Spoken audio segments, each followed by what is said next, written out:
words of St. John Paul II.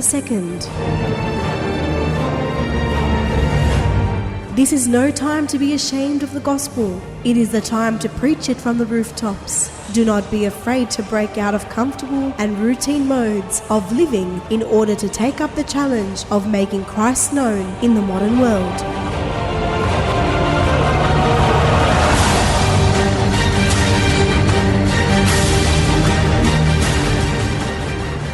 Let us open our ears and our hearts to listen to the answers of our long-lost questions. Join us every Friday morning at 8 a.m. on Catholic Q&A, inviting expert guest speakers every week as we discover the fullness of truth, live on the Voice of Charity.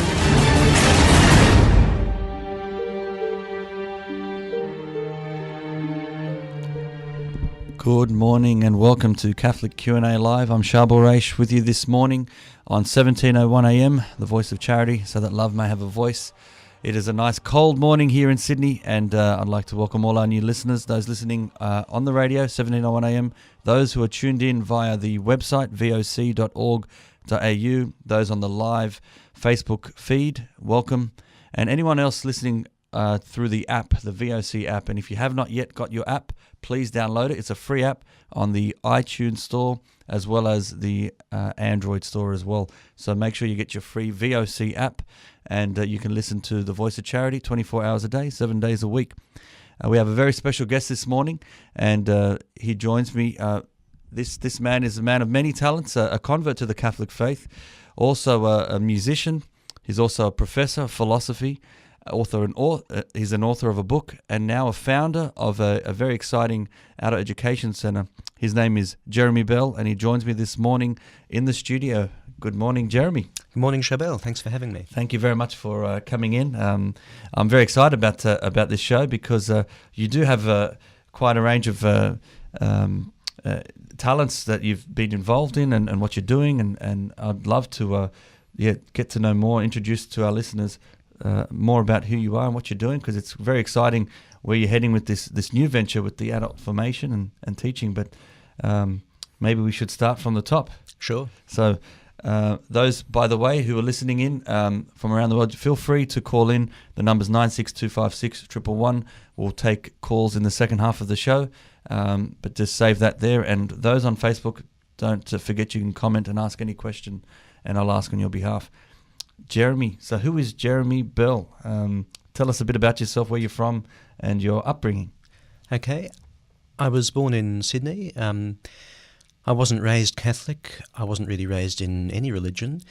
My father's side of the family was basically not religious at all, and my mother's side was Protestant, but my brother and I weren't raised Christian. I did go to a Christian school. I went to an Anglican school.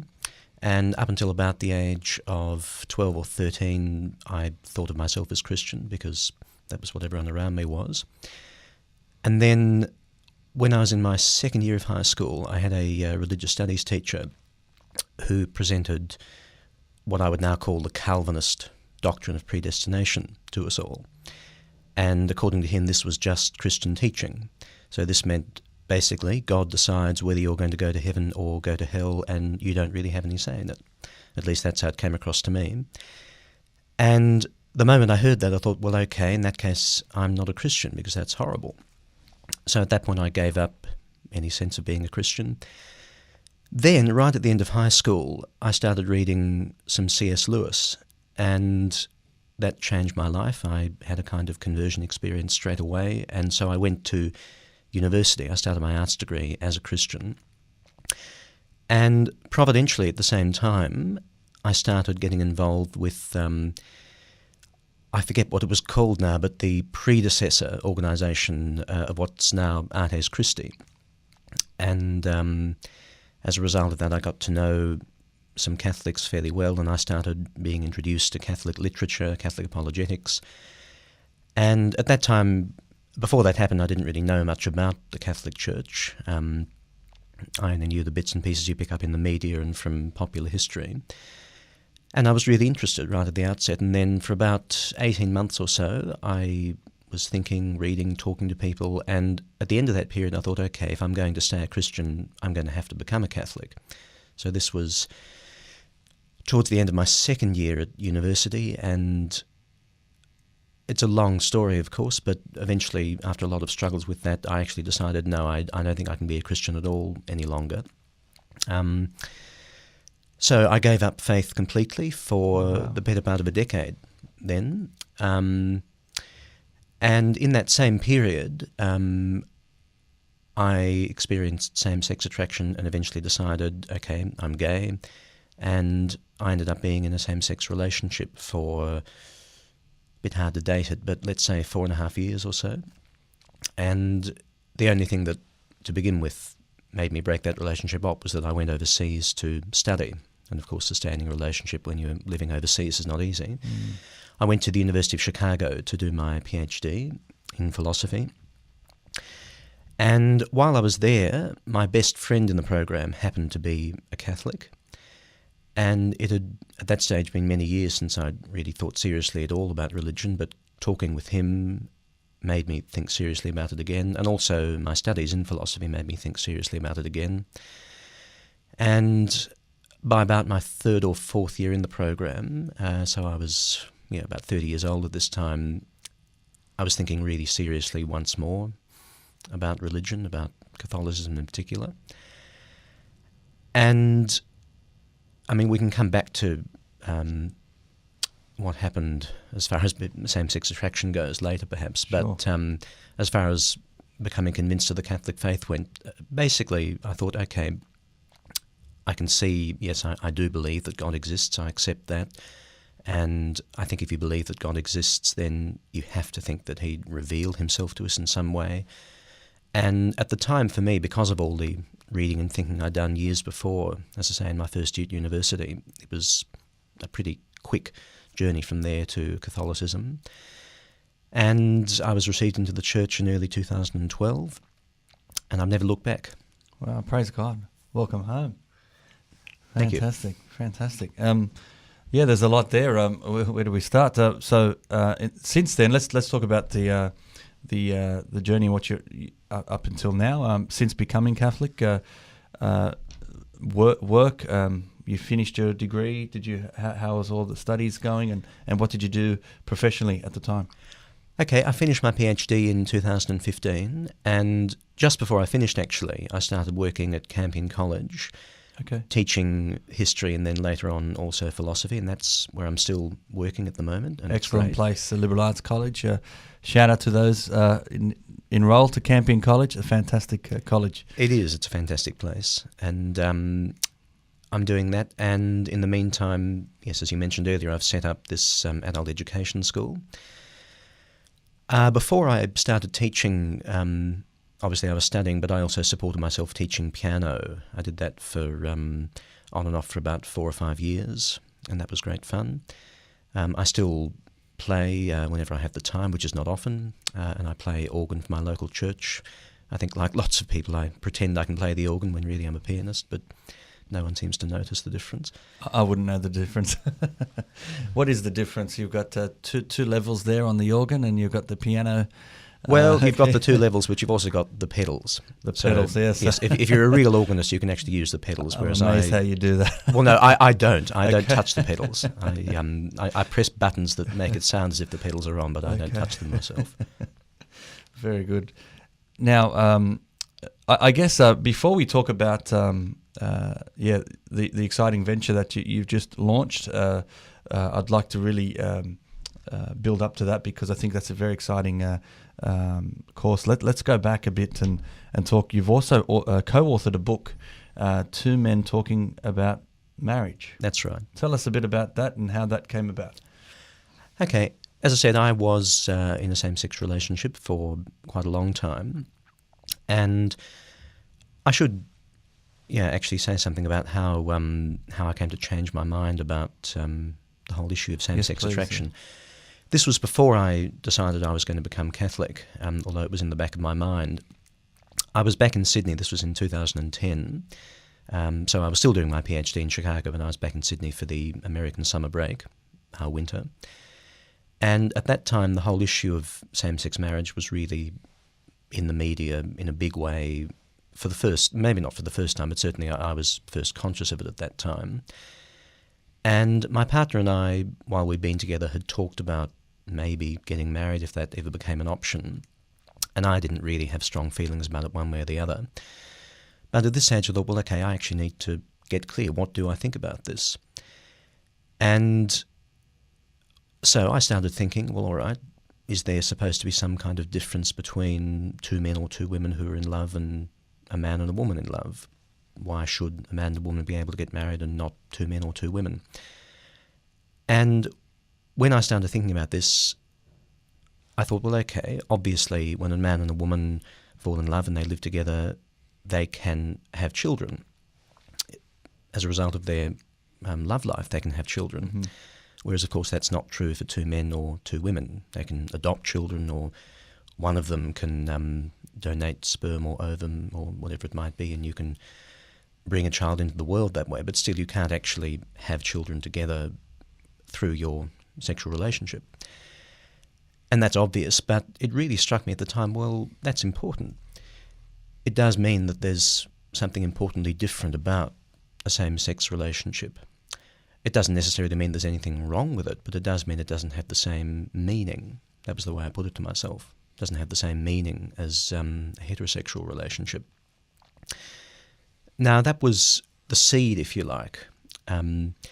It didn't lead me in any particular direction at that time. I was still attracted to men, and I still actually hoped at that time that I'd get back together with my partner. But I thought, well, okay, the people who say there's something wrong with homosexuality, this is where they're coming from, and in a way they do have a point.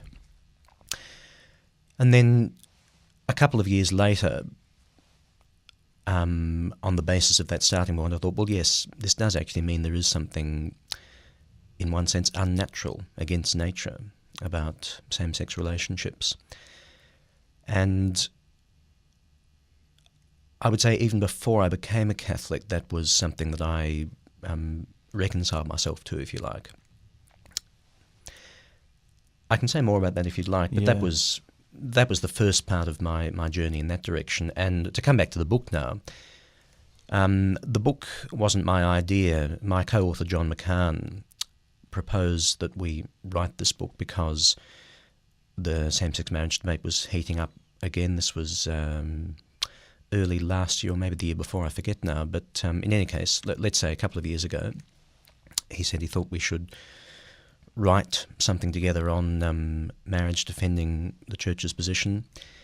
And I thought that was a good idea. And basically in this book what we do is spell out what I would call a natural law defence of natural marriage. And we draw on our own experiences as well as on philosophy. I talk a little bit about my time in a same-sex relationship, and he talks about his family experience. But for me, the core of the book is the natural law argument, which is that, look, sex is basically about procreation. Not just about procreation, of course, it's also about love, but it really is fundamentally about having children. And for that reason, whatever else you want to say, you can't say that a same-sex relationship is just like a heterosexual one. And we argue this is a good reason, whether you're Catholic or religious or not, this is a good reason for thinking that the definition of marriage in Australia should stay what it always has been, between one man and one woman. Very interesting. It's very topical right now, as we know in the media, and now in Australia, particularly for those listening. In Australia, there is a plebiscite that's about to take place, a vote on, it's to the people now, whether or not the definition of marriage should change. And there is a no campaign, there is a yes campaign. It hasn't quite been a very easy process at the moment. There are people in two camps, and one is quite heated, very emotional, and I think there's going to be a lot of questions from our listeners. But where on the surface, it does, you can sympathise here. I mean, me as a Catholic, trying to look at this issue, knowing what the Church teaches, that marriage has always been between a man and a woman, to change that is going to change a number of things. but just in general, in Australia, in the environment we are, the country, the culture is not Catholic. Sure. Why does this affect non-Catholics? So what about, if we're talking about marriage between a man and a man and a woman and a woman, what is the issue with just redefining it and including them in? If we're about equality of all people, what's so bad about just letting anyone get married? Yeah, it's a fair question, and as you say, it's easy to sympathise with people who think that there should be a change. I'd say we need to hold on to the thought that this isn't really about equality. It's about what marriage actually is. And one analogy I sometimes use is, okay, we wouldn't say that a man has an equal right with a woman to breastfeed in public, for instance, because there's just no question of a man having that right or even lacking that right. It just isn't an issue for men. It's literally impossible. Yeah, exactly. And likewise, there's no question of a woman having an equal right with a man to donate sperm. Now, those examples are not controversial. And I would say what we need to hold on to is the thought that at bottom the marriage question is actually just like that. From the Catholic point of view and from a natural law point of view, it's not that two men or two women shouldn't be allowed to marry. It's that given what marriage is, it's literally impossible for them to marry. Now, of course, a lot of people would say, okay, marriage is just a conventional institution. It's changed a lot over time in all sorts of ways. Why shouldn't we change it again? We make it. We make marriage what it is. And that's a plausible idea, absolutely. But what the Church teaches, and again what I would say natural law teaches, is that no, marriage is in some sense a natural institution. It's not just something we've invented. We've designed it on the basis of nature, on the basis of certain natural facts, natural realities that have moral significance. Very, very important point. You're basing it on nature. I guess we never had an issue with it for centuries, but obviously it's heated up in the last decade, or in this generation. This has become an issue.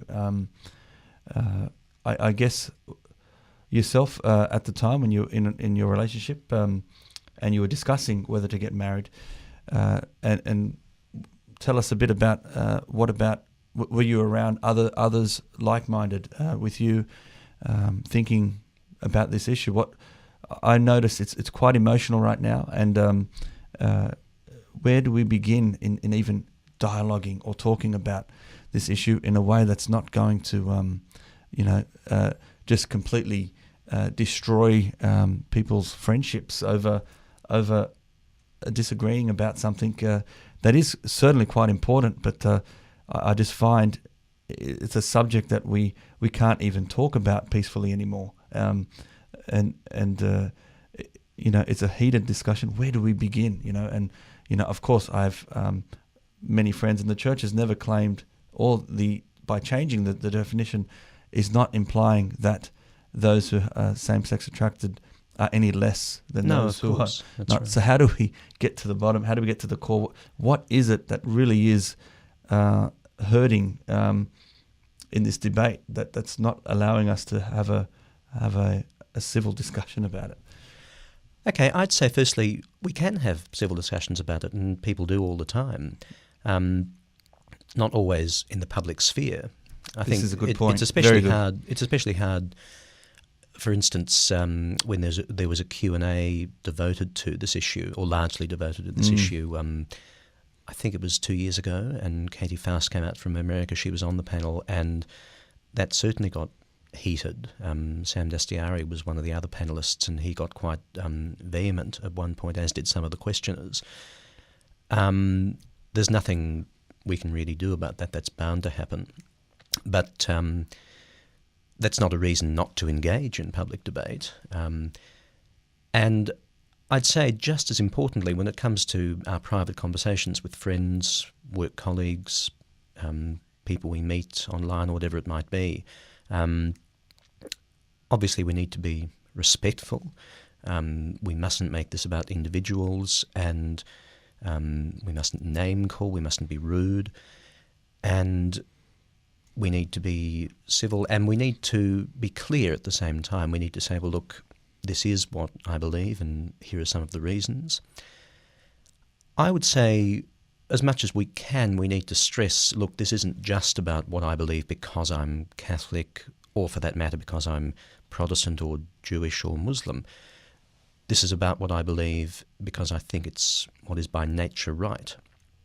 Even if we don't use that language, we don't need to use the expression natural law, but we do actually need to say, look, there are arguments you can make. You might not think they're good ones, but there are arguments you can make that don't appeal to revelation or to what we think God's will is, and here they are. At the same time, we have to be clear for ourselves, look, okay, we do believe the things we do also because we're Catholic, and obviously we shouldn't be ashamed of that, and we shouldn't be shy about that. Very good, very good. That's a great point to make, that you're presenting the definition, something, yes, we can believe in, something that we hold our faith in, and there's no reason why we can't have a discussion about this. So I guess something else I'd say actually is, just from my own experience, yes. I'm still very good friends with my ex-partner, and I've talked to him about my conversion, but also specifically about homosexuality and what I now think. It's been hard for him, painful for obvious reasons, and I'm very grateful to him for not having broken off friendship with me over it. But he understands where I'm coming from. He doesn't agree, but he does actually see, all right, yes, you've got reasons. I might not agree with them, but I can see you do have reasons for thinking what you do well and good, and we can talk about them. And I do think if you're patient and charitable, and also if you don't assume that people are going to react badly, if you actually are open to the fact that maybe they will listen and take you seriously, then there's no reason why you can't have friendly and reasonable discussions with people. Fantastic.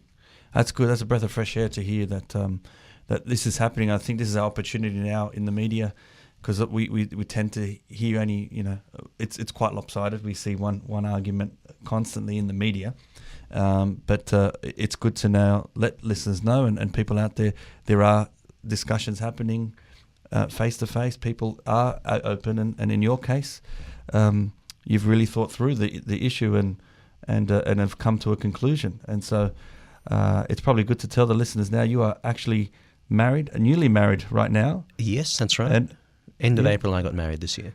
Very good. Well, congratulations. Thanks. Yes, married to a woman, of course. And you, you've come back from your honeymoon and loving life right now? Yes. Beautiful. Mm.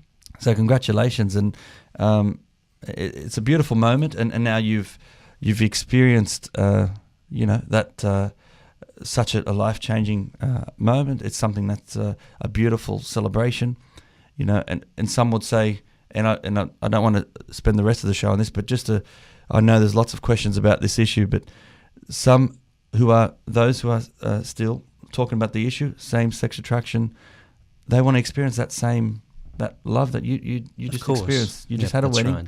You just had a celebration. You've celebrated your love. Why can't we just celebrate the love? Religion aside, why can't we just celebrate that love? I think the first thing I should say is that I was blessed in a sense. At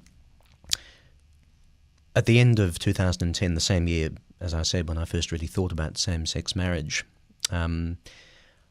quite suddenly and unexpectedly, I became interested in a woman, sexually interested in a woman for the first time in, maybe 9 years, I think.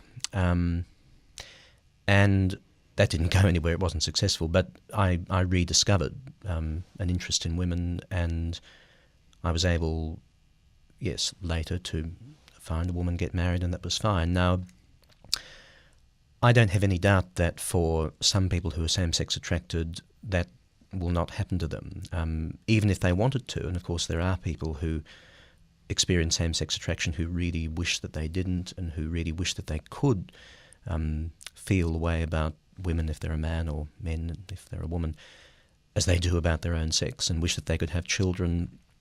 They pray about it. If they're religious, they go through therapy. It doesn't do any good. That's one thing also that we need to accept, that there are people who are in that situation. Some people are not, of course. Some people initially same-sex attracted, and for various reasons they desire to change, and they find that they can change. Again, just why that is, who really knows? But still, for the people who are not able to change, and as far as my ex-partner is concerned, that's his situation. Yeah, absolutely. They long for the intimacy, the love, the pleasure of the equivalent of what we call a monogamous relationship. Now, I think this is the single hardest issue. What do you say to people in that situation? Even if they do accept, all right, yes, you've got arguments for your position, maybe they're even reasonable arguments, but still, what are you actually asking me to do? What am I supposed to do? From the church's point of view, of course, what someone in that situation has to do is live chastely, pray, and be supported by their friends, family, and by the church. That's, of course, very important. Now, in a way, there's not much more to be said than that. And it sounds like cold comfort to say that, but it's true. I mean, this is a very difficult thing to live with, and a very difficult thing to know what to say. There isn't much to say beyond what I have said, I don't think. The only other thing perhaps I would say is it is comparable to, in a way, to all sorts of other crosses that people do have to bear. I hesitate to use this example because it might be misunderstood, but I will, and I want to make clear what I mean by it. It's sometimes said, and it may be true, that there are people who experience a desire for sexual relationships with children, pederastic desires, if you want to call it that, and there's nothing that they can do about that. They experience these desires, they're horrified that they experience these desires, they don't want them, they certainly don't want to act on them, but nonetheless, that's the way they apparently are, or the way they feel. Now, I think if there are people in that situation, of course we can sympathise with that too, but we wouldn't have any hesitation in saying, look, however difficult it may be, however torturous it may be for you, nonetheless you have to live chastely and not act on those desires.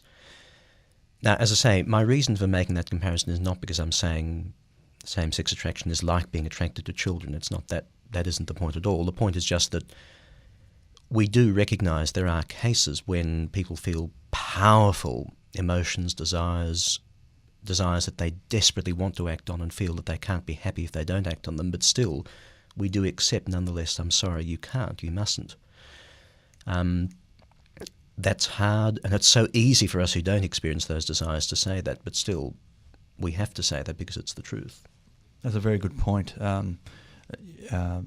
This is something that we need to really understand as human nature. You know, we have these desires, these emotions, but the church has always taught, we have to keep things in check, control ourselves, and of course, we are not just physical beings; we're spiritual beings as well. So the whole person is made up of body and soul, and these desires are natural. However, we want to make sure that they are in line with natural law and God's plan, of course. And I'll just say one more point. I mean, I myself, just in general with the church teaching, when you don't understand the church teaching, when it's something that does affect you personally, when it's something that you don't agree with, it can be very challenging, could be very hard, very difficult. You feel enslaved, to be honest, because you can't understand it. But once you experience, and I really believe this, and maybe you can share this,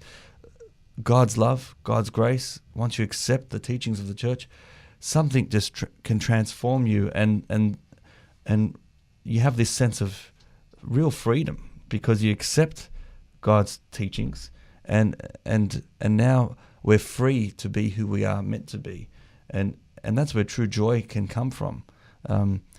I find when you're battling and struggling with the church teaching, it can be quite difficult. But now that you've accepted the church teaching, you are now happily married. Do you have a sense of freedom, a joy right now in your state? You're comfortable because no one's forced you to do this, right? You're not. Oh no, forced. absolutely not. I'm certainly happily married. It's early days yet, Yes. but nonetheless, so far, yes, I'm absolutely happy being married. I don't know what else to say about it, really. And for me, but that's the point. For me, there isn't any struggle about that. I mean, the difficulty is, as you say, where there is struggle at the emotional level, or even at the intellectual level. I mean, there are, again, real intellectual difficulties with the faith that people struggle with. For instance, the doctrine of hell.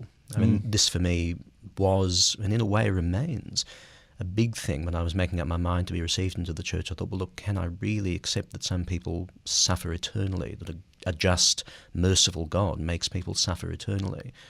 I think most of us, probably all of us, can relate to the difficulty that I went through there. We've probably shared it.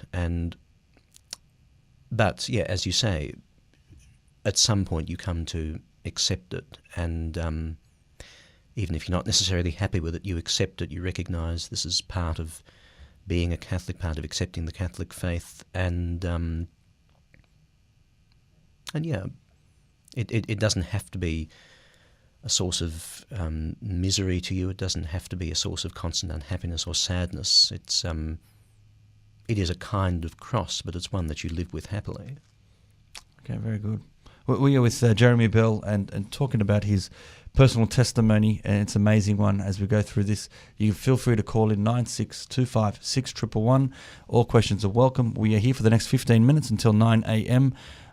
We might have a quick break, Jess, and then when we get back, we'll continue the discussion, Jeremy's testimony, and we'll talk about the exciting initiative he's launched, Adult Education Centre. So let's talk about that. Don't go away.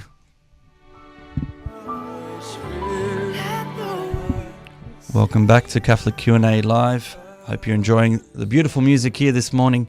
Always praising God. Love this channel, The Voice of Charity, so that love may have a voice. I'm with a very special guest, Jeremy Bell. But before we continue, I just want to do a plug for what's coming in the next 3 weeks. We have Dr. Edward Shree from the Augustine Institute, who will be in Australia in less than 3 weeks. So for our cameras, I'm going to be showing the poster. This one here, camera number 1. It's the Catholic Faith Explained Tour. So Dr. Edward Shree is an expert in teaching the faith, and he's written books over 20 years. He's the founder of Focus, which is a great apostolate for university campuses, and he covers a range of topics. So you're going to see a real expert in teaching and catechizing the faith. He's going to be here on Thursday, the 7th of September, and he'll be speaking. His very first public talk will be at the El Phoenician restaurant for the professionals in the Parramatta region, a Parramatta Professionals Forum, and the topic is Who Am I to Judge? Talking about morality in a relativistic world. Very, very interesting. 1 p.m. at the El Phoenician restaurant, $35 a head for the lunch, and then it'll be a great get-together. Then that night, Thursday night, he'll be giving a talk, Freedom to Love, Sense and Sensuality, the Proper Role of the Emotions. It's another very interesting topic. It's part of the Freedom to Love series hosted by Notre Dame University, and that's at 7 p.m. in Broadway. And then there's a series of talks. There's the big one that we're promoting, Parousia Media, of course, It's Great to Be Catholic. Another flyer there is available. And he'll be giving 3 talks that day, September 9. Talk number 1, Why Be Catholic? A Vibrant Faith in a Secular Age. Talk number 2, A Biblical Walk Through the Mass. Talk number 3, Walking with Mary, A Biblical Journey. It's free entry. It's at St. Michael's Belfield, and it starts 9 a.m. with Mass and followed by those 3 talks. All are welcome. And finally, that evening is our 3rd annual fundraiser dinner. So we are wanting to get as many tickets sold. The fundraiser dinner goes towards the apostolate of Parousia Media. We're trying to get the word out there to evangelize this culture that so desperately needs the love of Christ. And we do that in many forms, as you know. Radio is one of them. TV is another. DVDs, CDs, books, you name it, live events. We want to get good Catholic resources out to as many people as possible. Imagine for a moment that every student in this country could hear some of these world-class teachers on the faith. Imagine for a moment every parishioner in this country could be exposed to some of the best teachers in the faith and some of the best resources. Can you imagine if the Catholic Church was firing on all cylinders, what it could do for the culture? As we call it, it's been known as the sleeping giant. And once we wake up this giant, it will change the world for the better. And we need those good Catholics who know their faith to step up into the world and be a light for the world as Jesus commanded us. So please support our mission, our ministry. September 9 is our fundraiser dinner. We do have plenty of tickets available. Get on the website, parousiamedia.com. That's parousiamedia.com. Click on the banner. There's Edward Shree right there on the top, and you'll get all the information of all the events. He'll be in Sydney and Melbourne. In fact, he will be at Campion College as well, and that's on Monday evening. I've got to promote that one, of course, with a professor from Campion right here next to me, and he'll be covering the topic, Who Am I to Judge?, talking about morality in a relativistic world, 7 p.m. at Campion College in Toongabbie. So all the details on the website. If you'd like flyers for your parish, get in touch with us. Get on the website, click Contact Us, and we'll be more than happy to send out printed flyers and brochures, posters for your parish notice board. So we need as much help as possible. There are only 3 weekends left. I can't believe it. So 3 weeks to go. Please pray for the success of that trip. Jeremy, it's been such a very interesting journey, and I think there's lots of questions and people can call in. We've got 10 minutes to call in, but I guess let's talk about the new exciting initiative you founded. Now, I can give you the initials, SSC. What does that stand for? Give us the name of this place. Sedes Sapientiae College. Say that again, please. Sedes Sapientiae College. Okay, what does that stand for? Okay, so Sedes Sapientiae is just the Latin for seat of wisdom. Beautiful. So it basically means seat of wisdom college. And what is this? Yep. What is this college? It's an adult faith formation school, or adult education. And it's only just started. We started classes literally Monday of this week. The way that it came about was earlier this year I started doing a life coaching course. And the point of this course was that you had to select you had to design a community project. And it could have been anything at all. And when I was thinking about, okay, what community project could I do, I thought, well, first of all, I like teaching. It's my whole life, so something to do with teaching would be good. And then I remembered conversations I'd had with Dr. Robert Tilley from the Catholic Institute of Sydney, who had lamented the decline in Catholic adult education in Sydney. So I thought, all right, why not set up a Catholic adult education school? And off I went. I got in touch with various people I thought might be interested in teaching, and they were all very generous, and nearly all of them said yes, and the ones who didn't said that it was only because they didn't have time. And I went to Bishop Richard Umbers, who was supportive right from the get-go. He's been fantastic. And thanks to him, actually, also I got the premises. We're based at the JP2 Centre at the University of Sydney, which is where the Sydney University Catholic Chaplaincy is based. A beautiful venue, isn't it?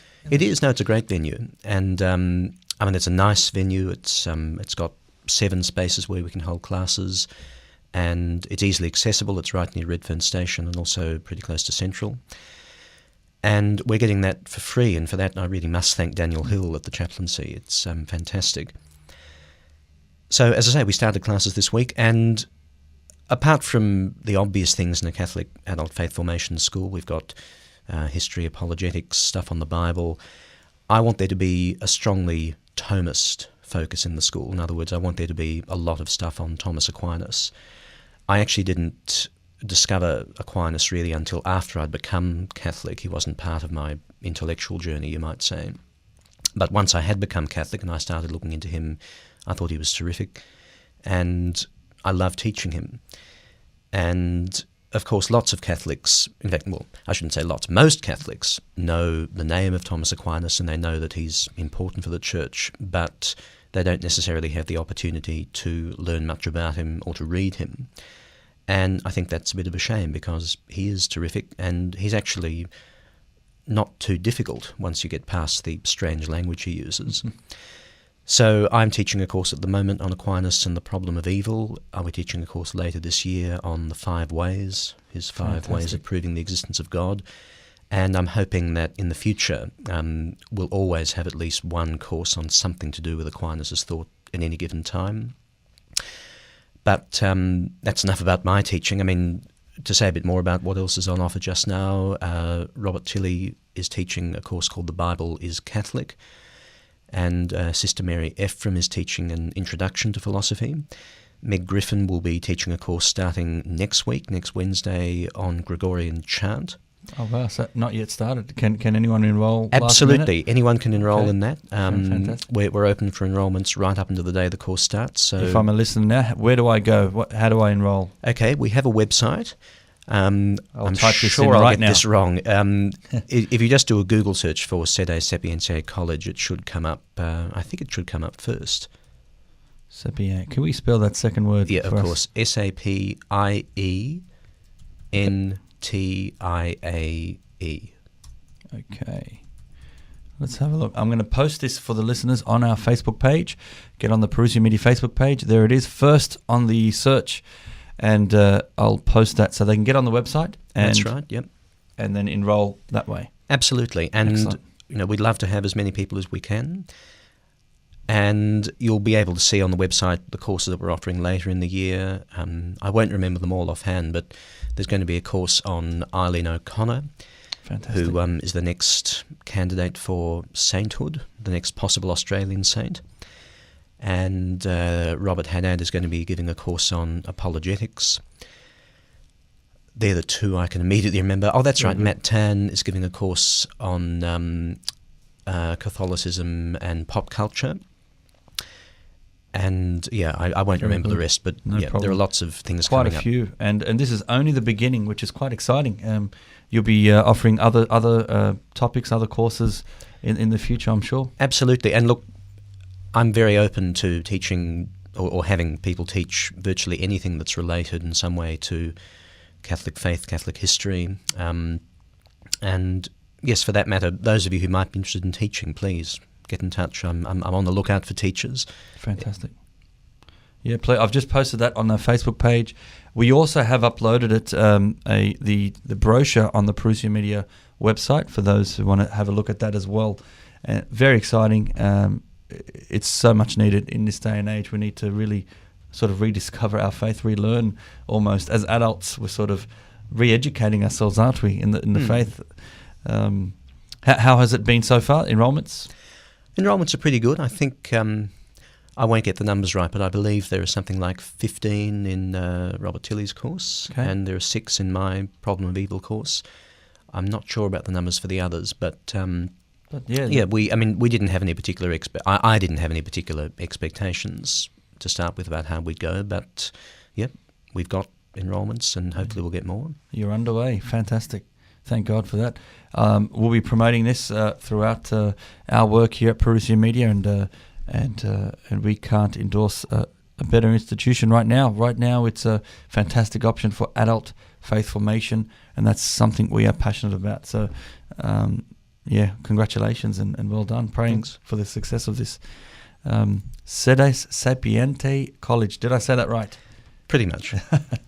All right. So the website, you don't need to remember it. Just click on the link that I've just posted on the Facebook page and you'll get all the information about that. Well, we haven't got much time left. Literally got 1 minute. What should be our closing message? We've covered so much. I wish we could go for another 2 hours here, but we just your testimony's been, I think it's going to be an inspiration for many listeners. You've gone through so much, both the just to rediscover God and Christianity to begin with, and then to continue that journey into the Catholic Church, and then of course talking about your former relationship and now your current relationship, and the book you've authored. Such an important thing. It just shows me what can happen with God's grace, and you're an inspiration to many, I think, and thank you for coming on the show. My pleasure. Thanks for having me. Is there any any final thing you want to say or give to our listeners? What can they do? Where can they go from here? What should we be plugging ourselves into? And look, I think of what JP2 said, what Pope John Paul the Great said when he went to Poland while it was still under communist rule. He famously said, "Don't be afraid." That was part of his message. And I think we need to bear that in mind today. I mean, we're living in a culture that often feels radically hostile to everything that we stand for. And we sometimes feel as if, well, we can't say what we actually think, we can't, let alone defend what we actually think, certainly not in public.